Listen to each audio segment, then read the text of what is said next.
It was a quiet Thursday night. The table was set, the roast was perfect, and I had just lit the last candle. This was the home I worked my whole life to build. And yet, as I poured wine into her glass, my daughter-in-law turned to her parents and said with a giggle, "Oh, that's Helen, our unpaid maid." Everyone laughed, even my son Jason. I stood there, smile, frozen, heart crumbling. If you've ever felt invisible in your own life, if you've ever given everything only to be dismissed like nothing, then this story is for you. My name is Helen Brooks, and if there's one thing I know by heart, it's how to survive. Not thrive, not flourish, just survive. I live in a small town in Oregon, the kind of place where people leave their doors unlocked and church potlucks are still a thing. Nothing fancy, nothing loud, just life. Quiet, steady, sometimes painfully slow life. But my life, it wasn't always so quiet. I got married young. Mark was charming, full of sweet words and big plans that never left his mouth. He told me he'd build me a house on a hill, give me a garden full of roses, and take me to Italy one day. Instead, he gave me a son and a goodbye note. Jason was only 2 when Mark packed a single duffel bag and drove off. No big fight, no screaming, just, "I can't do this," and he was gone.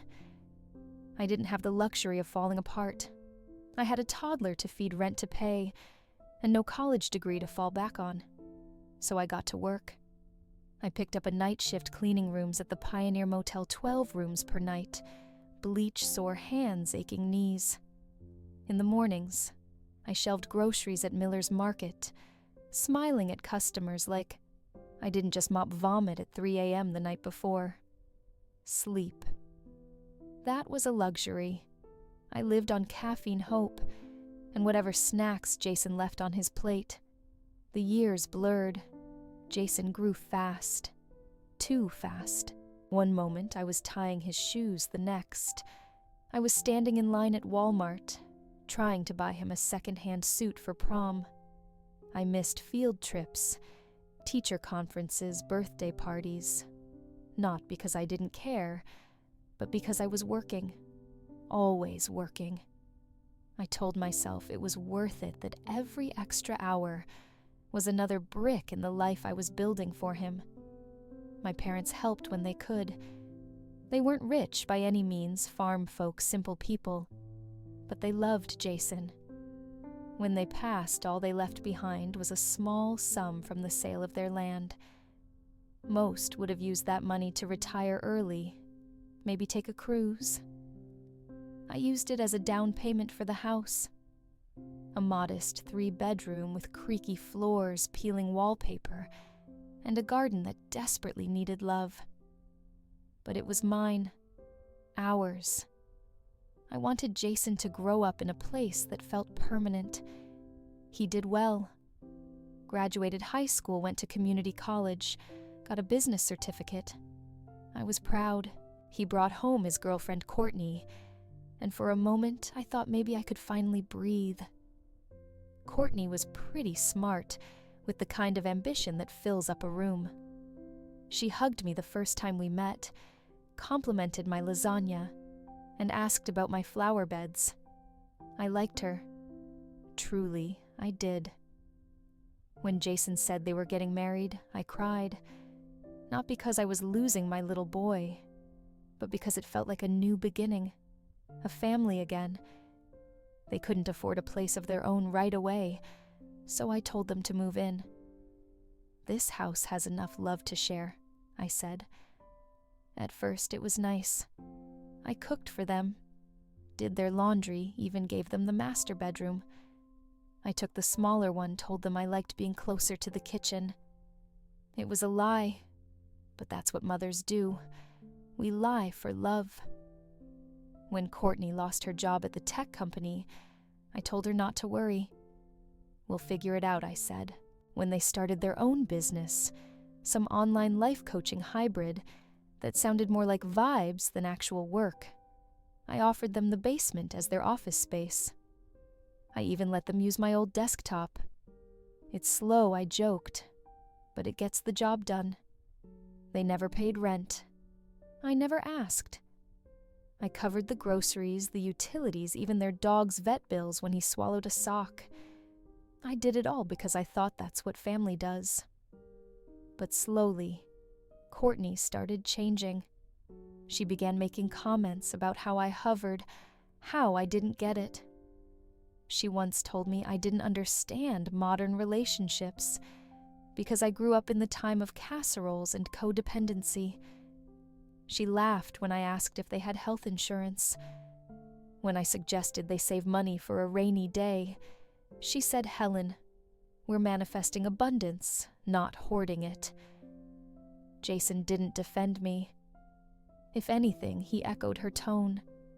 He was always too tired, too busy, too distracted to really hear me. I became a ghost in my own home. I'd walk into the kitchen and they'd stop talking. I'd find cups, left out towels on the floor dishes in the sink, like it was my job to clean them. And still, I stayed quiet, because I remembered what it felt like to be alone, and broke, and afraid, and I didn't want that for my son. One evening, I overheard Courtney on a Zoom call with one of her high-ticket clients saying, "Yeah, I live with my husband and our live-in maid. It's perfect. She's super old school. Cooks, cleans, doesn't say much." She was talking about me, laughing, like I was just some joke with a mop. And then came that dinner. She invited her parents over, didn't tell me. I thought it was just another regular night. I cooked pot roast mashed potatoes, green beans with almonds, set the table, lit candles. When her parents arrived, I greeted them with a smile. "Oh, you must be Helen," her mother said, looking pleasantly confused. Before I could answer, Courtney swooped in and said loud enough for everyone to hear, "Oh, that's Helen, our unpaid maid. She's like family. Kinda." Everyone laughed, even Jason. I stood there, the carving knife in my hand, shaking my heart, sinking into the mashed potatoes I had whipped with care. I smiled. I laughed softly. But inside, I died a little. That night, I cried myself to sleep in the small room with the broken heater and the mattress that creaked when I turned. I stared at the ceiling and thought about every single night I spent wiping motel bathrooms so Jason could have shoes without holes. About the time I sold my wedding ring to pay his tuition. About how I used to pack his lunches with handwritten notes inside. About how I gave up everything for this. That's when the clarity hit me like a cold wind. I wasn't helping anymore. I was enabling. I wasn't building a family, I was being used. And something in me shifted. That dinner didn't just break me, it erased me. It started like any other Thursday evening. The sky was turning that soft lavender color, the kind that makes you pause at the window. I was in the kitchen peeling carrots, humming an old James Taylor tune under my breath. I had just put the roast in the oven, seasoned the way Jason liked since he was 10. Garlic rosemary, a hint of mustard powder. I didn't know it yet, but this would be the last dinner I ever cooked in that house. Around 6, I heard the front door open. Courtney's laugh echoed through the hallway, high-pitched and syrupy. She was with her parents, Sandra and Walter, dressed like they'd just come from a charity gala, all pearls and pressed collars. They were the kind of couple who spoke in statements that felt like interviews. Sandra once told me she didn't believe in microwaves because they disrupted the energy of food. I blinked, confused. No one had mentioned guests. I wiped my hands on my apron and stepped into the living room, still holding the wooden spoon. "Oh," Helen Sandra said, her voice dripping with a condescending warmth. "You're here." Before I could open my mouth, Courtney cut in with a grin. "Yep, that's Helen, our unofficial maid. She just kinda comes with the house."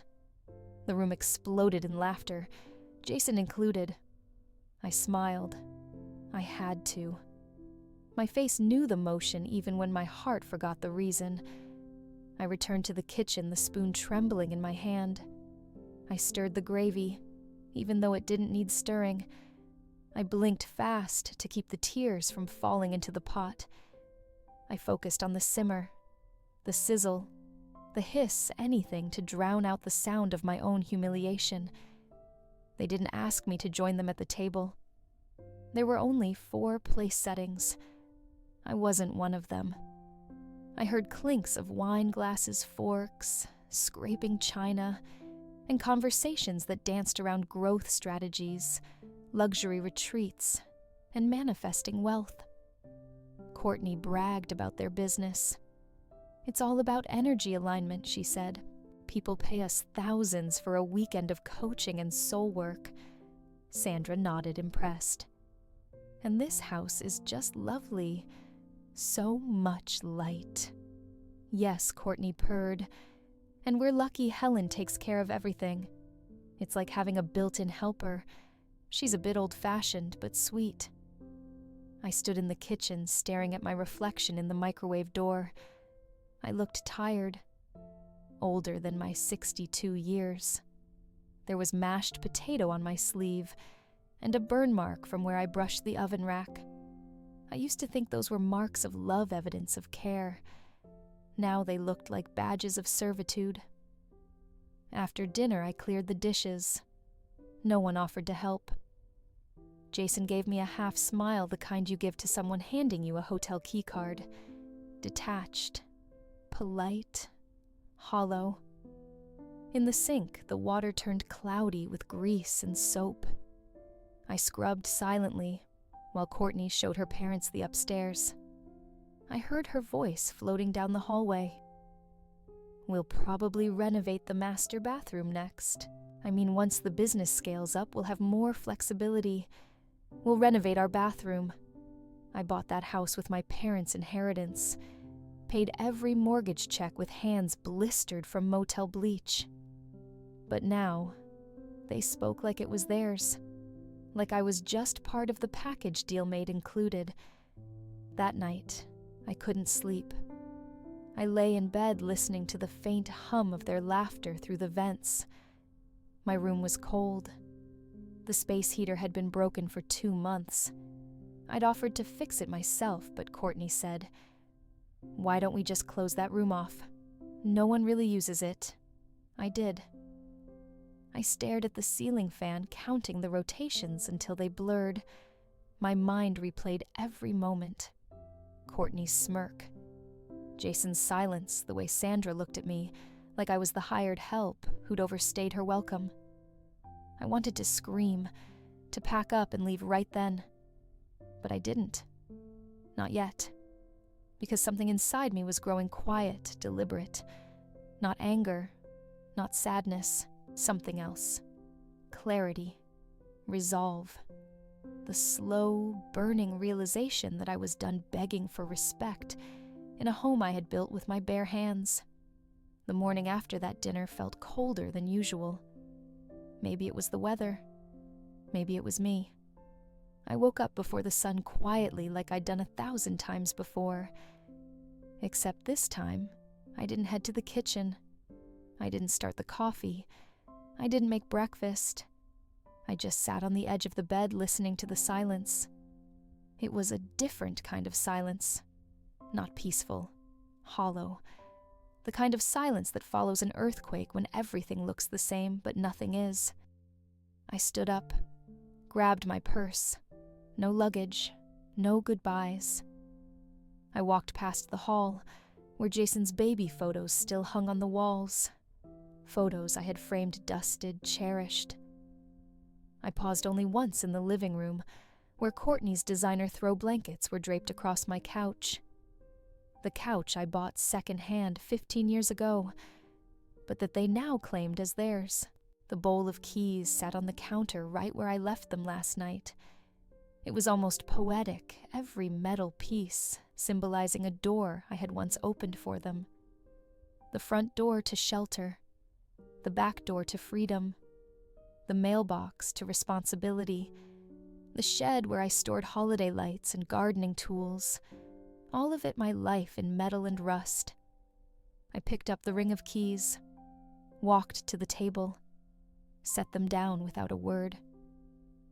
Courtney stumbled in bleary-eyed in her silk robe, holding her phone like a lifeline. "You're up early," she said, yawning. "You okay?"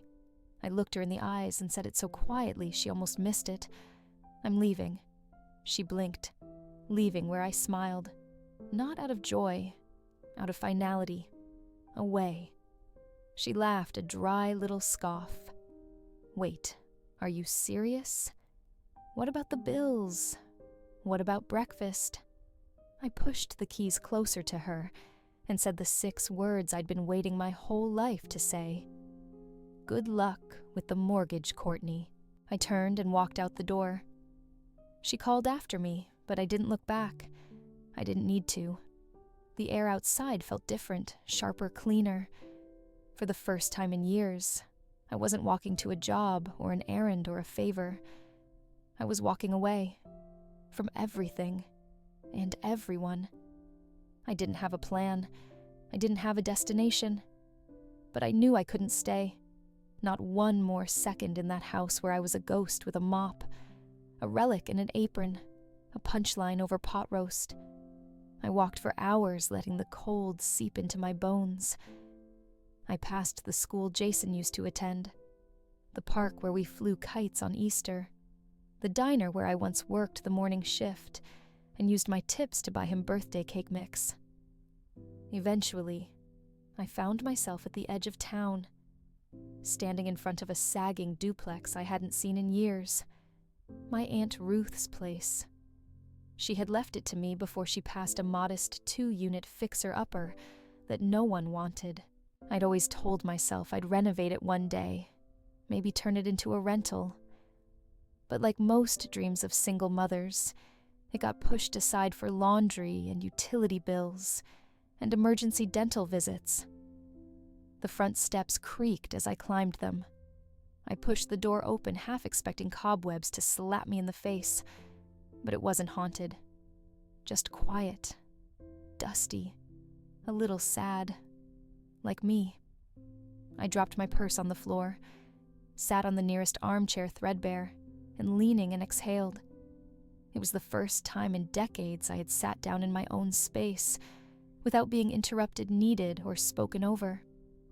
There was no one to cook for, no one to clean up after, no barking dogs, no online coaching calls happening in the background.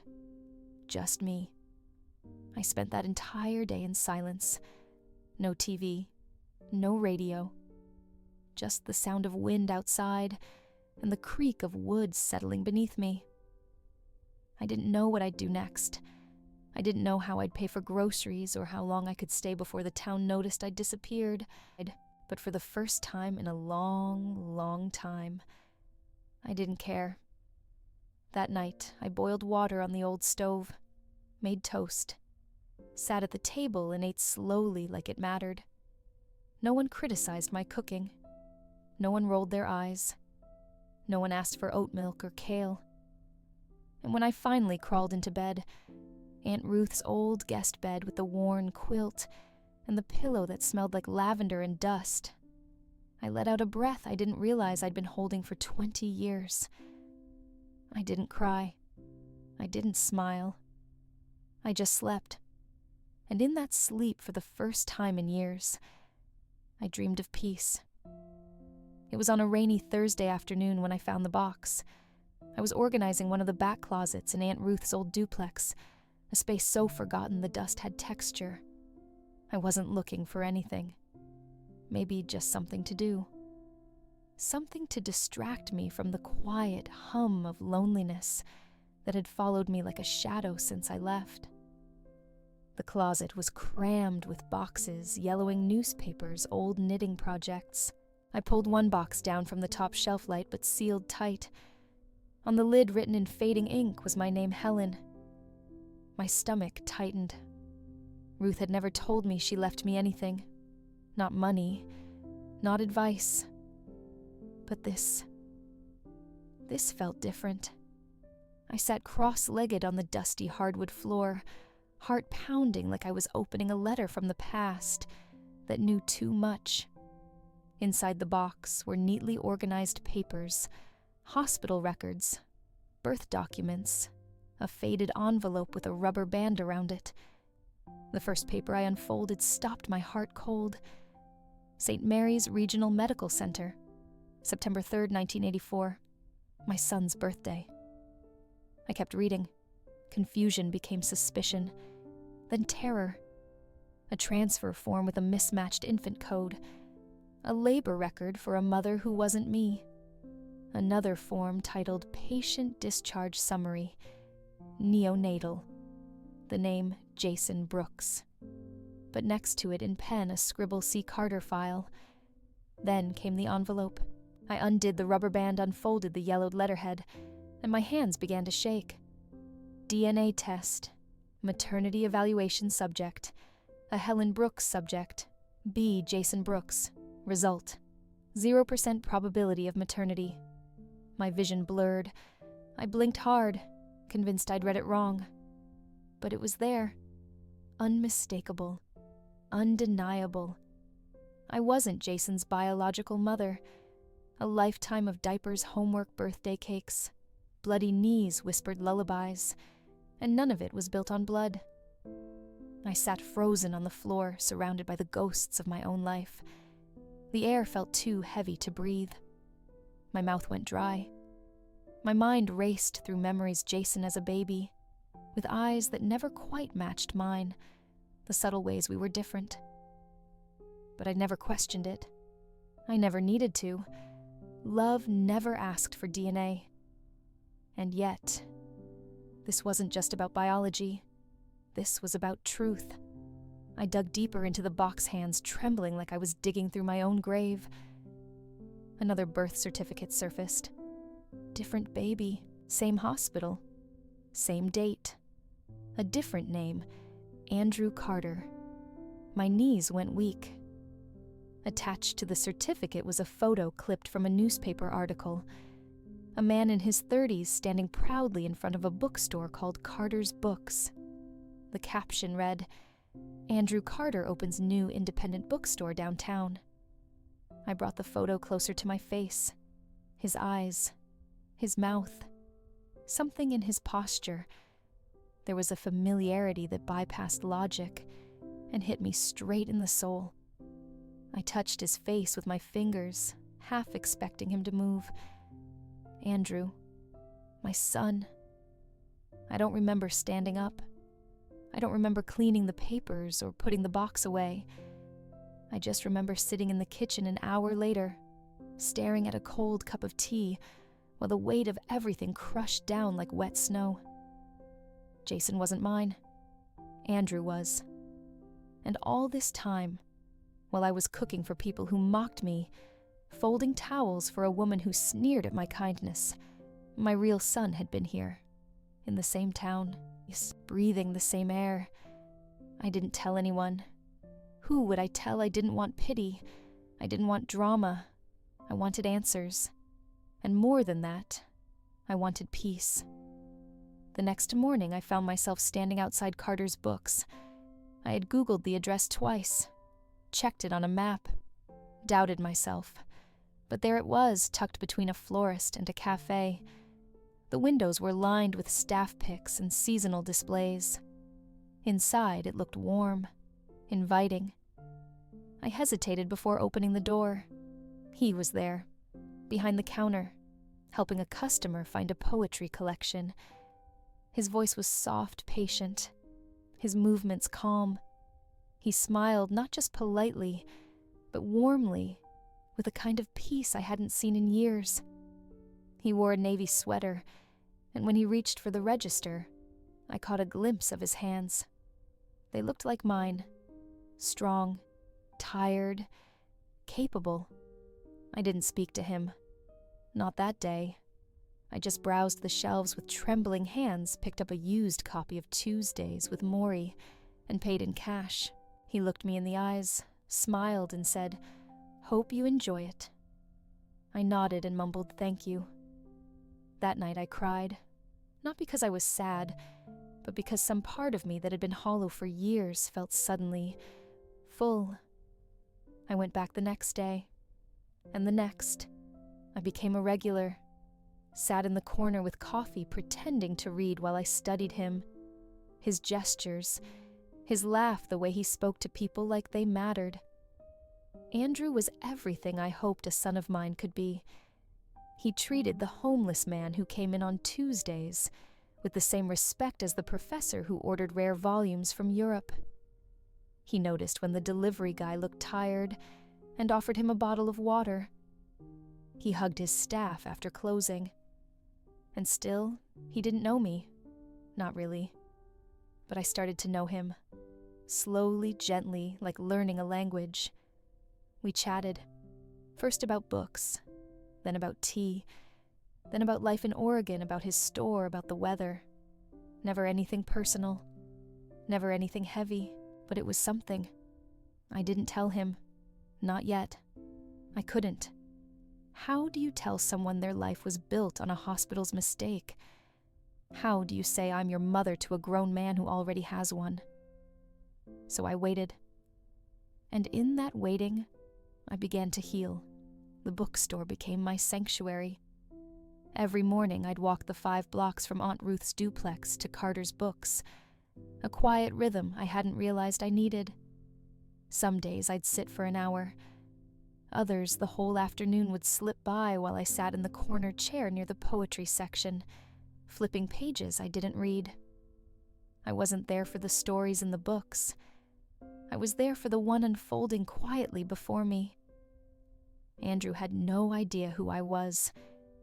To him, I was just Helen, the quiet older woman with a polite smile and a mild taste in memoirs. He'd wave when I came in, offer me a cup of cinnamon tea, ask about the weather. I kept the conversations light, surface level. I didn't push. I watched. I listened. I memorized. He was kind, warm, attentive.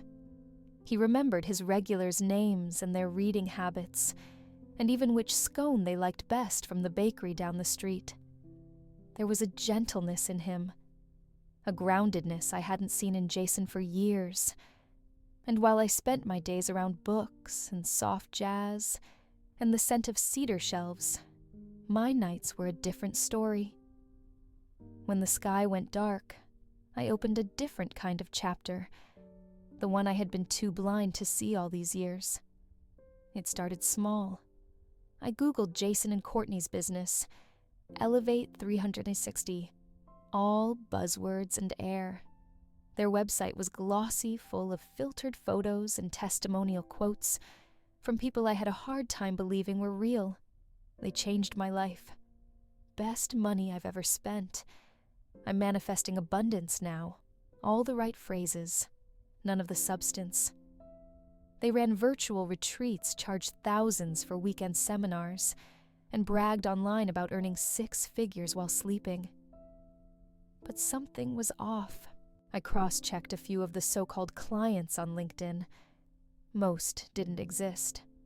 One client had a profile picture that turned out to be a stock photo used for dental advertisements. Another name linked back to a cat rescue blog in New Jersey. I kept digging. Their company address was listed as my home address, my house, the one they still lived in, the one still under my name. I pulled out the deed, found it in the fireproof lockbox Ruth had kept in the back of the closet. The house was mine, sole owner, my signature. No transfer, no co-ownership. I had never even added Jason to the title. Why would I? He was my son, or so I thought. And now they were using my property to front a business full of lies, selling wisdom they didn't live by, teaching people how to thrive while they used me like a doormat. My hands didn't tremble when I read the documents. They were still. calm, focused. For the first time in my life, I wasn't reacting. I was preparing. I began documenting everything. Screenshots, copies, backups. I printed pages, highlighted patterns, noted down contradictions. I created a file labeled Elevate 360, discrepancies, and put it in the drawer beneath my bed. It was a strange thrill, doing something quietly, intentionally, just for me. And then I did something I had never done before. I hired a lawyer. His name was David Lerner, mid-50s, sharp suit, calm voice. I found him through a women's legal aid group that specialized in family property disputes. We met in a quiet cafe, and I laid it all out. The house, the verbal arrangements, the lack of rent, the business misuse, the emotional exploitation. I told him about the keys I left behind, and the name they called me that night at dinner. He didn't laugh. He didn't look at me like I was overreacting. He looked angry on my behalf. "You have every legal right to take back your house," he said, "and if they've used it as a business address, we have grounds to pursue back rent or damages, especially if they've profited from your property without written consent." It felt surreal hearing someone say that, not just in passing, but as a fact. Something I had doubted for so long suddenly became undeniable. I had power, legal, tangible, real power, and I was going to use it, but not yet, because I wanted more than just justice. I wanted understanding. So while David drew up the first letters, I kept going to Carter's books. Andrew and I had moved past pleasantries by then. We talked about books we hated, foods we missed from childhood. He told me he used to be a high school teacher, but left because he hated the bureaucracy. I wanted something quiet, he said. Something mine. I nodded. That makes sense. I never asked about his parents. I wasn't ready. But I could see glimpses of a life snapshots in how he carried himself. He was kind, but a little guarded, confident, but humble. He wasn't flashy. He liked rhythm, routine, stability, all the things I had once tried to build for Jason, and that Jason had thrown away. Some nights I'd lie awake and wonder what Andrew's life would have been like if he had come home with me from the hospital. Would I have raised a man like him, or was he already like that when he was born? Was kindness in his bones, or was it a choice he made every day I didn't know? But I knew I wanted a second chance to find out. Meanwhile, Jason and Courtney kept posting, smiling selfies, photoshopped retreats, but their tones started to shift, more defensive, more desperate. Ignore the haters, one post read. Jealousy is loud. Another said, not everyone will understand your journey. That's okay. I recognized it for what it was. Fear. Cracks in the foundation. Good. I didn't want to destroy them. I just wanted them to finally face what they had become, and I wanted to step away, not with bitterness, but with dignity. Grace. So I did what I always do when the world feels like it's tipping. I made a list. Protect the house. Document business misuse. Finalize legal letters. Keep distance. Protect Andrew. That last one stayed in bold, because I didn't want Andrew caught in a storm that wasn't his. He deserved more. He deserved better. He deserved a mother who came to him with open hands, not with guilt or drama or demands. I didn't know how to tell him yet, but I was getting closer. And this time, I wouldn't be invisible. It started with a letter, a thick envelope sealed in quiet rage and dignity, addressed to Sandra and Walter Courtney's parents. David, my lawyer, helped me craft every word, polite, professional, devastating. Inside were screenshots, financial inconsistencies, links to fake testimonials, and copies of business documents filed under my address without consent. Not accusations. Evidence. I didn't send it in anger. I sent it as a mirror. Let them see who they raised. A few days later, Courtney's Instagram went dark. No quotes. No selfies. No more morning manifestation stories or "we're so blessed" reels. I checked her page again. Comments were turned off. Some older posts deleted. The glow had dimmed. Then the website. Elevate 360 went offline for maintenance.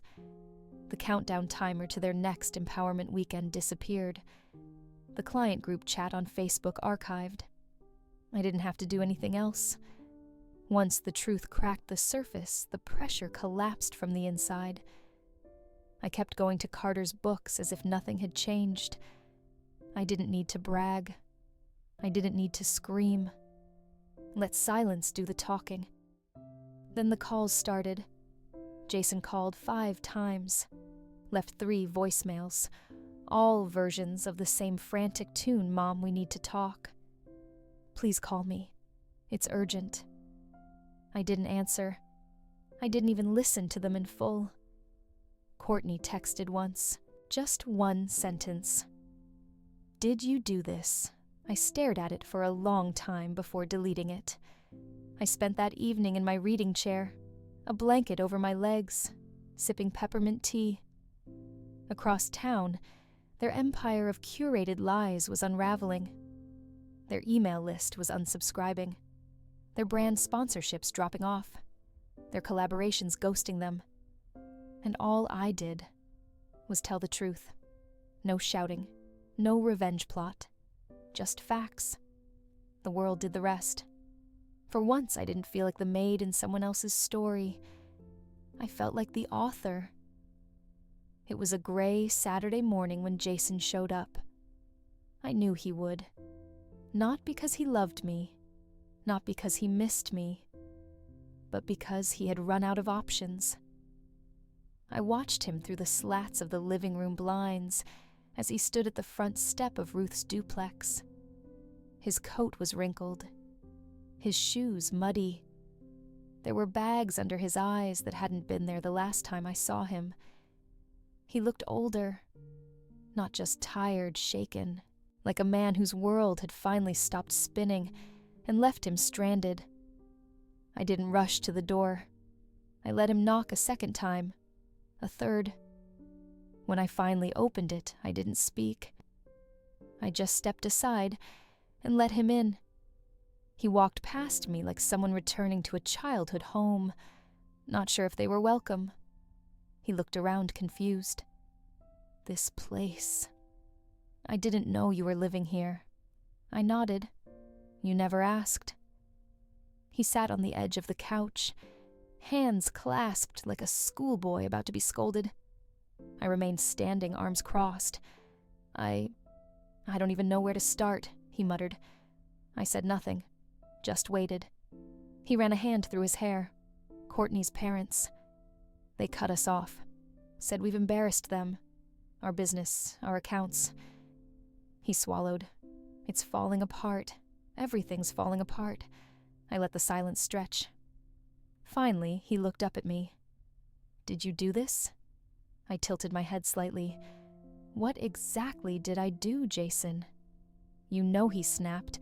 "The emails. The legal stuff. You sent it to them, didn't you?" I walked over slowly and sat in the armchair across from him. "Do you remember the night Courtney called me the maid?" His face dropped. "Do you remember how you laughed? In the house I paid for, during a dinner I cooked." He looked away. "It was just a joke." "Was it?" I asked softly, because I've thought about that night every single day since I left. Not because of what she said, but because you didn't say anything. You didn't stop her. I didn't mean to hurt you. You didn't mean to protect me either. We sat there in silence. He stared at the floor. I studied his face, this man I raised, fed, sacrificed for. I thought about the nights I stayed up with him, when he had nightmares, the hours I worked, double shifts to buy him cleats for soccer, the time I skipped my own birthday dinner to finish his college applications. All those memories, all that love. And yet something in me had shifted. I reached over to the coffee table and picked up the envelope, the one I had been waiting to hand him. "This," I said, "is your hospital record." He took it with confusion. What? There was a mix-up. At the hospital. You weren't supposed to come home with me. He blinked. I don't understand. You're not my biological son. The room went still. He looked down at the papers like they were written in another language. This can't be real. It's real, I said, my voice steady. Ruth knew. She found the records. I didn't find out until recently, after I left. His mouth opened, then closed again. But I'm your son. I nodded. You are. You always will be, but not by blood. He set the papers down with shaking hands. I don't even know what to say. You don't have to say anything, I said. Just know this, I raised you. I gave you everything I had, and you treated me like furniture, like background noise in your own story. He looked up, guilt written across his face. I leaned forward slightly. But I'm not angry. Not anymore. I'm done being invisible. I'm done being used. Tears welled in his eyes. I didn't know who I was. I still don't. I nodded. Now you know how I felt. He broke then. Shoulders shaking, he buried his face in his hands. I didn't comfort him. Not because I didn't care, but because this was his moment to feel everything he had refused to feel for years. After a long pause, he whispered, "Do you know who your real son is?" I nodded. "His name is Andrew. Have you met him?" "I've seen him. I haven't told him yet." He wiped his face. "And me. You'll always be the boy I raised," I said quietly, "but you're not the man I'll sacrifice for again." He stood slowly, like the weight of truth had made his legs heavy. "I guess this is goodbye then." "Not forever," I replied. "Just for now." As he opened the door, I called out Jason. He turned. "I hope you find out who you are, and I hope someday you become the man I believed you could be." He gave me a small broken nod. Then he left, and I exhaled. I don't know what finally made me decide to tell him. Maybe it was the silence after Jason left. Maybe it was the way Andrew smiled at the elderly woman who came into the bookstore every Tuesday and asked the same question about mystery novels she'd already read. Maybe it was just time. I'd rehearsed it 100 different ways. In the mirror, in my head, in a notebook I never intended to show anyone. I'm your mother. You were switched at birth. I've been watching you from across the shelves for weeks. None of it sounded right. None of it felt gentle enough for a man who didn't ask for any of this. But one afternoon, as I stood by the window of Carter's books, watching Andrew help a little boy choose a book about outer space, I felt something settle in my chest. A calm, a certainty. It had to be now. That day, I waited until the store closed. I lingered by the non-fiction section until the last customer left, and Andrew began turning off the lights.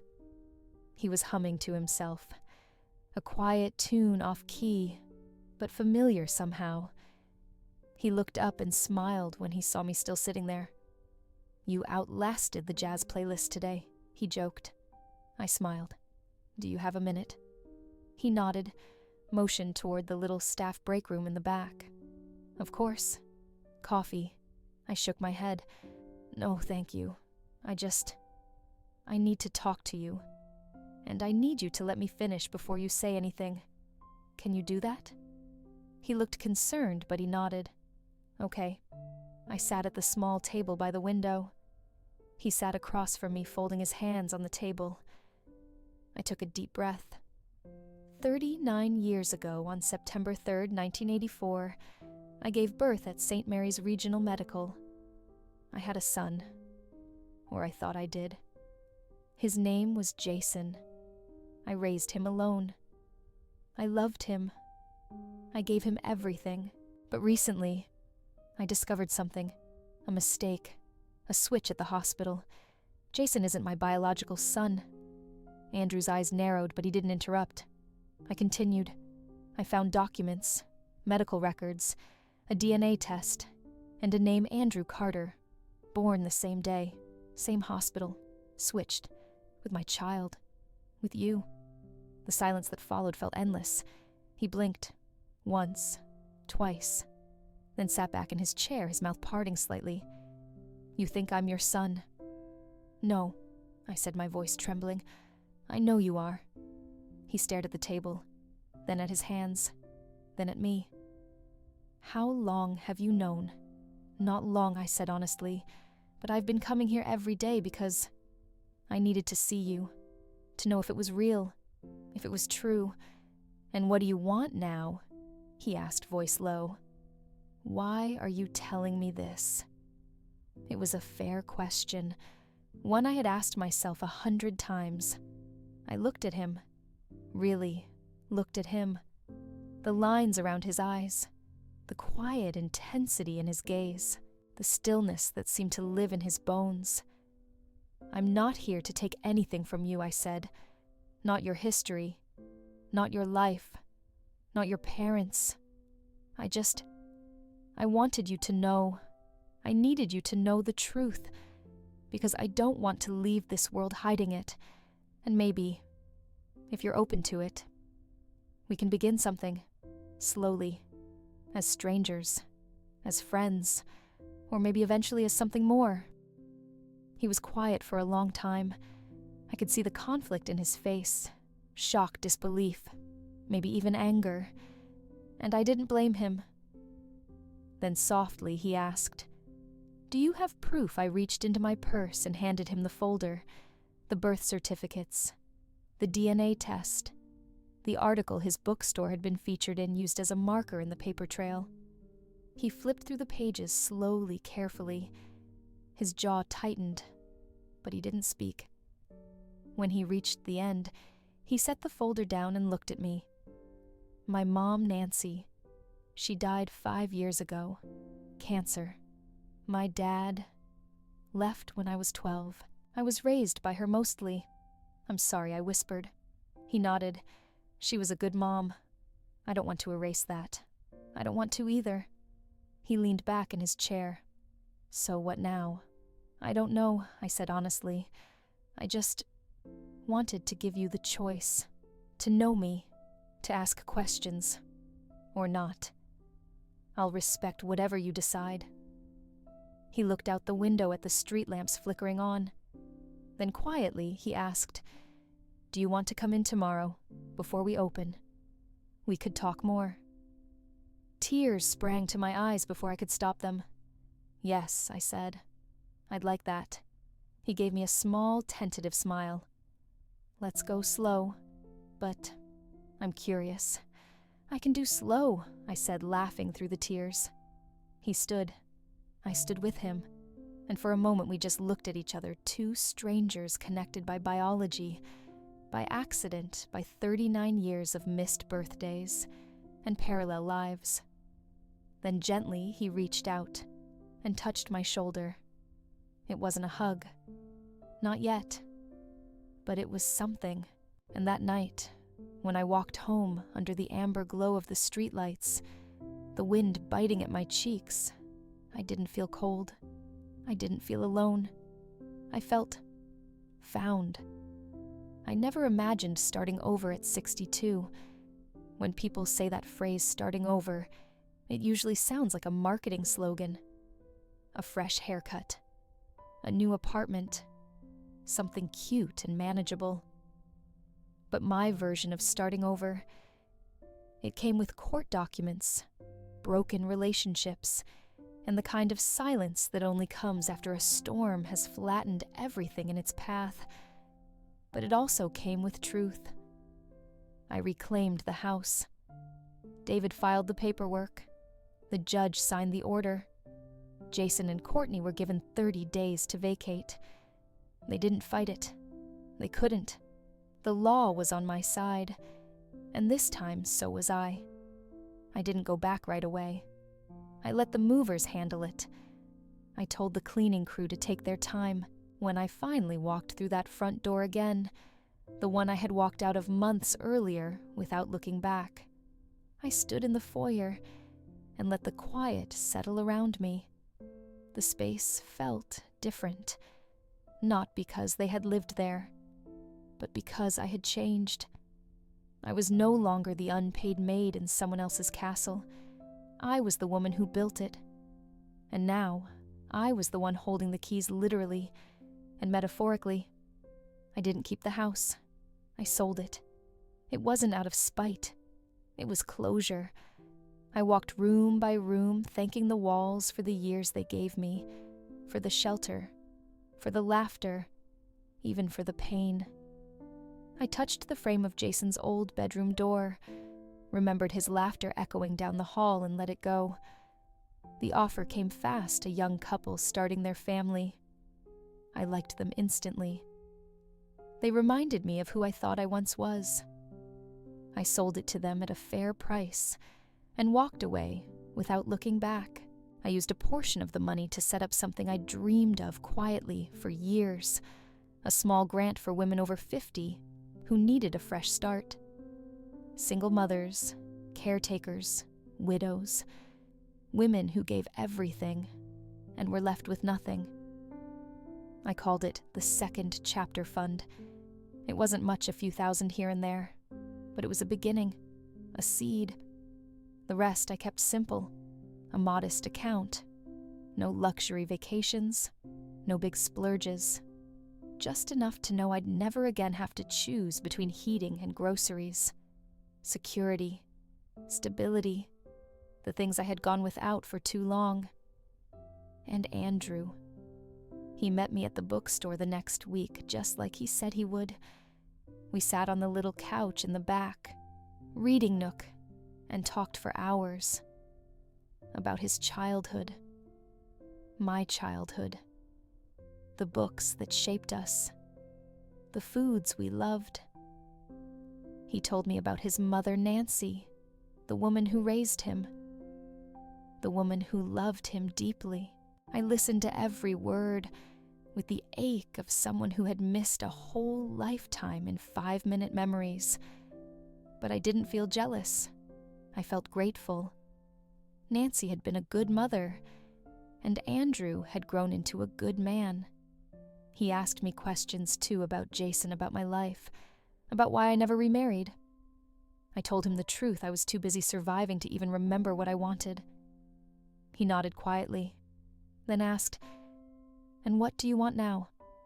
It was the first time in years anyone had asked me that. "I want peace," I said, "and a place where I can be just Helen. Not mom, not maid, not martyr. Just me." He smiled. "I think you've earned that. We didn't rush things. We went slowly like we promised. Sometimes we met for coffee, sometimes lunch. One afternoon, he gave me a small wrapped box and said, 'For your bookshelf.' Inside was a simple brass key. Attached to it was a note. Back door. Staff only. But you're not staff. You're family. Welcome to your next chapter." It unlocked the door behind Carter's books, a small private entrance that led to a quiet little garden and a back staircase to the break room. He didn't owe me that, but he gave it anyway. Not because he had to, but because he wanted to. That night, I walked through that back door with trembling hands. It wasn't grand. It wasn't dramatic. But it was mine. My entry into a new life I never thought I'd get. The garden behind the store became my favorite place in the world. I planted lavender, tomatoes, basil. I brought Andrew homemade soup when he forgot to eat during busy weekends. He brought me books he thought I'd like, memoirs mostly, and old cookbooks filled with margin notes. We didn't call each other anything yet. No mom, no son, just names. But the bond was there, growing like the roots of the plants we watered together in silence. As for Jason, he never called again.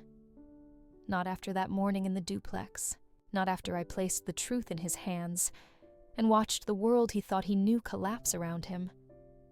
I suppose I understand. Some people, when faced with truth, choose growth. Others choose distance, silence, forgetting. I heard through the grapevine that he and Courtney moved out of state somewhere warm, maybe Arizona. There were rumors they tried to restart their coaching business under a different name, new branding, new buzzwords. But the magic was gone. Their shine had dulled.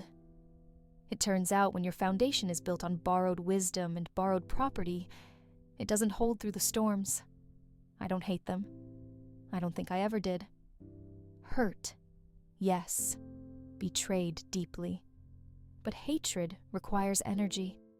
And I've learned that energy, especially in the second half of your life, is something sacred. You protect it. You don't waste it on people who've proven they don't deserve access to your peace.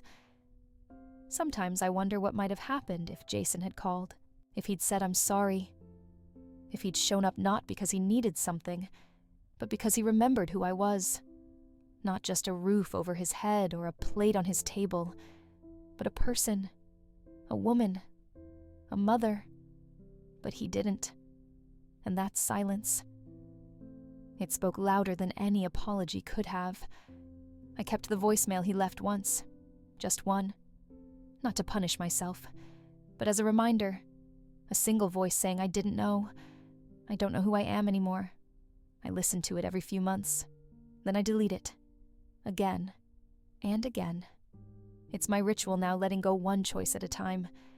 Some people are meant to stay in your story. Others, just chapters you outgrow. And me, I sit on the porch of Ruth's duplex most evenings, a warm drink in hand, usually chamomile or something minty. A good book nearby, always open, but rarely read. Sometimes it's just there for the comfort. The smell of old pages, the weight of a life that's slowed down enough to notice details again. I've planted herbs in the backyard, thyme lavender, a stubborn little rosemary bush that keeps leaning toward the sunlight, like it knows something I don't. There are tomatoes in clay pots, and a chipped bird feeder that Andrew helped me hang from the old oak branch. The birds come early loud and unbothered like they've never known rejection. I envy that. Andrew and I were still figuring it out, slowly, carefully, like learning to walk across new ice. We don't talk about the past too much. There's no need. He's curious, of course. Sometimes he'll ask about when I realized, or what Jason was like as a boy. I tell him what I can gently. I don't compare. I don't rush him. Last week he brought me a pie store, bought but still warm. He sat on the porch with me and said I told one of my friends about you. Just said I found someone important. I didn't ask what the friend said. I just held on to those words. Someone important. I've started writing again. Nothing grand, just little thoughts in the mornings. Letters I don't send. Prayers I don't direct at any particular god. Memories, mostly. Moments I don't want to forget now that I finally have space to remember them. There's something powerful about taking your time. I used to move fast. Not because I wanted to, but because life demanded it. One shift into the next. One bill after another. One need stacked on top of the last. You move quickly when you're always bracing for the next heartbreak. But now, I move slowly. I eat slowly. I speak softly. I let the day unravel like yarn, not like rope. I'm not young, and I'm not rich. But I am whole. And I don't think I've ever said that without apology before. I no longer chase love. I no longer beg to be seen. I've learned that the people who truly see you will look without needing to be asked, and the ones who don't, no amount of sacrifice will make them turn their heads. I let the house go. I let Jason go. I even let the idea of what my life should have been go. What's left is simple. A home that smells like soup and soil. A bookshelf filled with underlined sentences. A key on my ring that unlocks the back door to a bookstore where someone who shares my blood and now slowly shares my heart is waiting. There's a poem I once read long ago. I don't remember the author, but it said, "Sometimes the most important part of healing is deciding you deserve it." That stayed with me, because we don't talk enough about what it means to deserve, especially women like me who gave everything asked for nothing, and were told that sacrifice was just part of the deal. But healing, happiness, peace, those aren't luxuries. They're birthrights. And sometimes the most radical kind of justice is simply living quietly, living honestly, living without apology. And so to anyone listening, anyone who's ever cooked dinner for people who never said thank you, or cleaned up after lives that left you out of the story, or gave and gave until your hands were raw and your voice was gone, hear this. You are not too late. You are not too old. You are not too broken. You do not need permission to begin again. Your story isn't over. It's just ready for a better author. And maybe, just maybe, that author is you. Thank you for staying with me to the very end. If this story touched your heart, let it be a reminder you're allowed to stop surviving and start living. Leave a comment below to share your journey. Like this video if it reminded you of your worth. And subscribe to hear more stories that honor the quiet strength inside us all. Until next time, take care of yourself. You deserve it.